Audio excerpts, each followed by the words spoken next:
आज हमारी रीजनिंग की पहली क्लास स्टार्ट होती है। मैं रीजनिंग को भी पढ़ाना स्टार्ट कर रहा हूँ और रीजनिंग में मैंने जो टॉपिक लिया है वो आपके सामने लिख रखा है। कैलेंडर लिया है। इसमें होता क्या है, बेसिकली बच्चे क्या करते हैं, चाहे कंपटीशन में हो चाहे कहीं भी कोई भी एग्ज़ाम देने जाते हैं तो कैलेंडर के क्वेश्चन को ज़्यादातर लोग क्या करते हैं, स्किप करने की राय देते हैं कि इसको मत करना, ये बहुत लेंथी होता है, गलत हो जाएगा। मगर अगर चीज़ों को सही ढंग से पढ़ा जाए तो कैलेंडर भी बहुत आसान है। इसीलिए मैंने सबसे पहला टॉपिक यही उठाया। मैं मानता हूँ थोड़ा लेंथी है लेकिन कड़ी से कड़ी जुड़ी हुई है, और अगर आप इसको एक बार तैयार कर लेते हैं तो फिर भूलने की दिक्कत ही नहीं रहेगी। चलिए शुरू करते हैं और बेहतर ढंग से। सबसे पहले कुछ टर्म है, कैलेंडर को जानने से पहले कुछ बेसिक टर्म हैं उनको जान लेते हैं। जैसे संडे, आपको पता है वीक में 7 दिन होते हैं, Sunday, Monday, Tuesday, Wednesday, Thursday, Friday, Saturday. ठीक है, तो इनको आप स्पेलिंग भी याद रखें। बहुत सब जब लिखने को आता है तो आदमी घुमा देता है बहुत जल्दी से कि संडे लिखा है, ऐसे ऐसे कर दिया।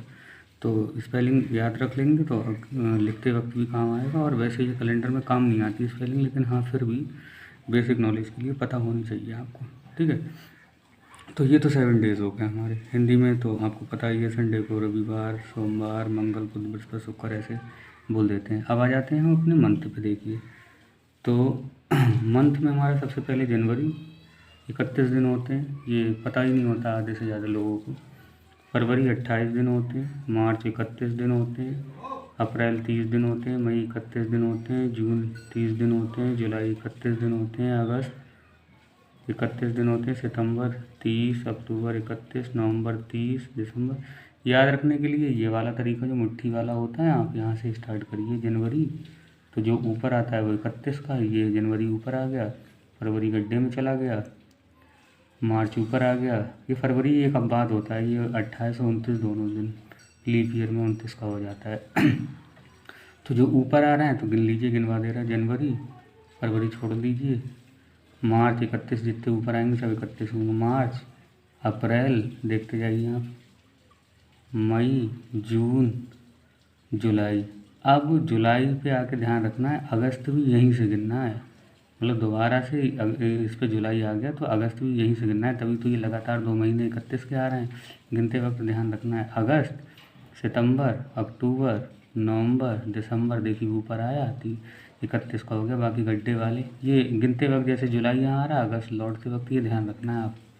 ठीक है, तो ये हो गया हमारा मंथ। अब हम देख लेते हैं कैलेंडर की बेसिकली इकाइयाँ, देख लेते हैं क्या होती हैं कैलेंडर की इकाइयाँ। मतलब सबसे पहले कैलेंडर में आपको क्या पता होना चाहिए। पहली बात तो जो कैलेंडर बनाने वाले व्यक्ति थे उनका नाम, और वो कहाँ के थे, रोम के निवासी थे।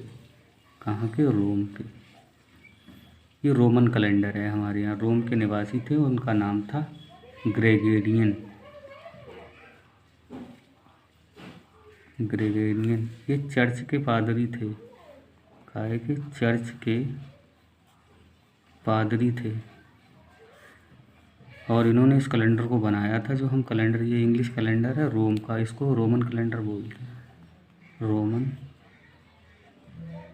कैलेंडर कहलाता है, कहलाता है। ठीक है, तो अब इसमें देख लेते हैं हम, इसकी सबसे छोटी और बड़ी इकाइयाँ देख लेते हैं क्या होती हैं कैलेंडर की। कैसे करके कैलेंडर को मापा जाता है, किन किन चीज़ों की जानकारी होनी चाहिए आपको कैलेंडर मापने से पहले। तो सबसे पहले आपको सबसे छोटी, जैसे हम समय को मापते हैं तो सेकंड बहुत छोटा है, उसके बाद मिनट आता है, उसके बाद घंटा आता है, उसके बाद दिन आता है, उसके बाद साल आता है, महीना, दिन, साल। ऐसे ही कैलेंडर को मापते वक्त किन किन चीज़ों की ध्यान रखते हैं। सबसे पहला कैलेंडर हेडिंग डालेंगे हम, कैलेंडर की, कैलेंडर की इकाई। तो नंबर 1 होती है सबसे छोटी इकाई, डेट। क्या होती है, डेट। नंबर 2 मंथ पता होना चाहिए। ठीक है, नंबर 3 ईयर, और नंबर 4 लीप ईयर। अब बच्चे ईयर और लीप ईयर में कहेंगे आपने ईयर भी लिख दिया और लीप ईयर, अरे भैया ईयर में कम दिन होते हैं, लीप ईयर में एक दिन ज़्यादा होता है, इसलिए ये बड़ा हो गया। डेट, मंथ उससे बड़ा, ईयर, लीप ईयर, उसके बाद क्या आएगा 5वां, सेंचुरी। सेंचुरी मतलब शताब्दी, शताब्दी या शताब्दी जो भी होता है, ठीक है। सेंचुरी का मतलब क्या होता है, शताब्दी, यानी 100 का, 100 बरस वाला हिसाब है ये। तो ये थी क्या कहते हैं हमारे सबसे पहले, सबसे छोटी क्या होती पूछा जाए तो डेट होती है, फिर मंथ आता है, फिर आता है ईयर आता है, फिर लीप ईयर आता है, और उसके बाद आपका क्या आता है, सेंचुरी आता है। तो ये बेसिक चीज़ें थी। अब देख लेते हैं और भी जहाँ से थोड़े क्वेश्चन आने के दिन होते हैं। देखिए हाँ, हमारे मंथ आपको हो गया, मंथ की सबसे पहले दिन हमारे हो गए, मंथ हो गए। मंथ में भी मैंने ये बता दिया, एक मंथ अपवाद रहता है फरवरी, ये कितने दिन का हो जाता है, 29 दिन का हो जाता है, ठीक है। उसके बाद आपका हो जाता है,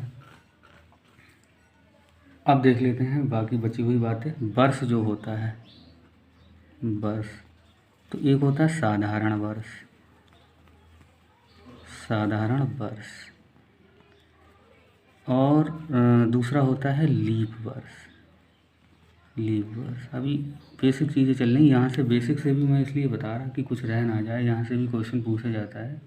टीचिंग का एक एग्ज़ाम हुआ था, उसमें ये पूछ लिया था कि क्या कहते हैं साधारण वर्ष में यानी कि कितना समय हम, मतलब कितने दिन, कितने घंटे, कितने महीने, इस तरह का कोई क्वेश्चन पूछा हुआ था, मेरा देखा हुआ है। तो साधारण वर्ष की बात कर लेते हैं हम। तो साधारण वर्ष में क्या होता है, कितने दिन होते हैं, तो साधारण वर्ष में 365 दिन, देखते रहे ना, 365 दिन, 5 घंटा 47 मिनट और 42.5 सेकंड होते हैं। ये बात ध्यान रखें, 365 दिन 5 घंटा, जो लोग कहते हैं 365 दिन का साधारण वर्ष होता है, गलत हो जाएगा। 365 दिन, वर्ष साधारण 365 दिन का आपका लगभग मान लिया जाता है, लेकिन एक्चुअल एग्जैक्ट जो समय होता है 365 दिन आप मान लेते हैं, लेकिन एक्चुअल समय जो होता है 5 घंटा 47 मिनट और 42 सेकंड।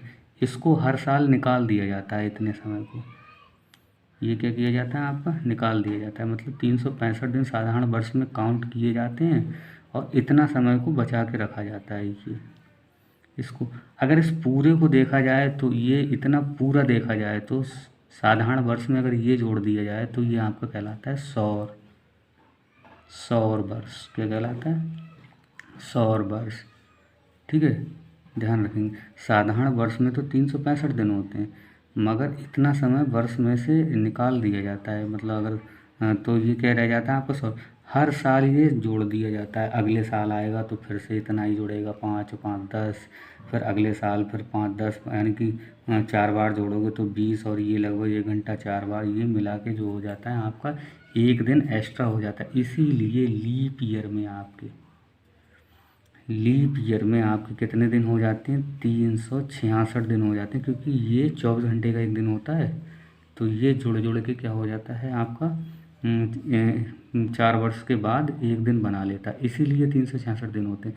साधारण वर्ष पूछा जाए तो 365 दिन, सौर वर्ष पूछा जाए, एक सौर वर्ष तो पूरा बताएंगे, 365 दिन 5 घंटा 47 मिनट 42.5 सेकंड, ठीक है। लीप ईयर 366 दिन। यहाँ पे फरवरी कर दिया जाता है 29 डेज़ का, और यहाँ पे फरवरी कर दिया जाता है 28 डेज़।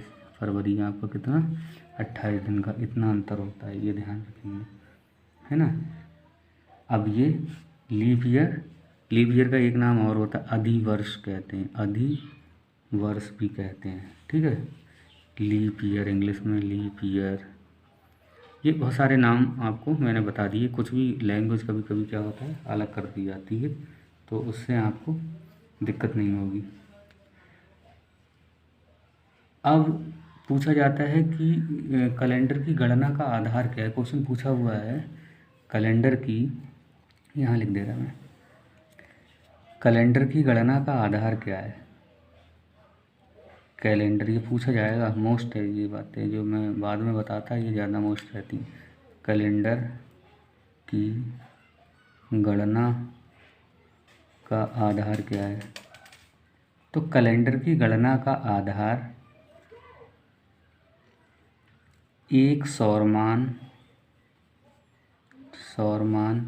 या एक सौरमान, ये ऐसे पूछा जाएगा कि कैलेंडर बताइए निम्न में से कौन सा कैलेंडर की गणना का आधार, 4-5 ऑप्शन दिया जाएगा, उनमें से इनमें से कोई एक नाम दे देगा। एक सौरमान या पृथ्वी की गति, ये मोस्टली ध्यान रखेंगे, ठीक है। यहाँ से क्वेश्चन बनता है कि साधारण वर्ष 365 दिन, सौर वर्ष में कितना 365 प्लस 5 घंटा 47 मिनट 42.5, ये मोस्ट है। लीप ईयर का तो 366 दिन, फरवरी 29 दिन की होती है, तो इस हिसाब से आप देख लेंगे। तो शुरुआत है, बेसिक चीज़ें मैंने स्टार्ट करी, और कल से हम कल जो नेक्स्ट क्लास हमारी आएगी उसमें हम देखना स्टार्ट करेंगे कि अब बेसिक हम कैसे क्वेश्चन बनते हैं इनसे, और जो किस तरह के एग्ज़ाम में क्वेश्चन आते हैं वहाँ से हम करना देखेंगे। कुछ रूल रेगुलेशन है, थोड़ा सा लंबा है ये, लेकिन अगर आप बारीकी से इसको पढ़ते हैं तो कोई दिक्कत आने की ज़रूरत नहीं। मैं आपको ऐसा बता दूंगा कि पेपर में अगर आता है तो आप सबसे पहले इसी को अटैम्प्ट करेंगे। तो ठीक है, यहीं पे इस क्लास को रोकते हैं, बाकी आगे कराऊंगा।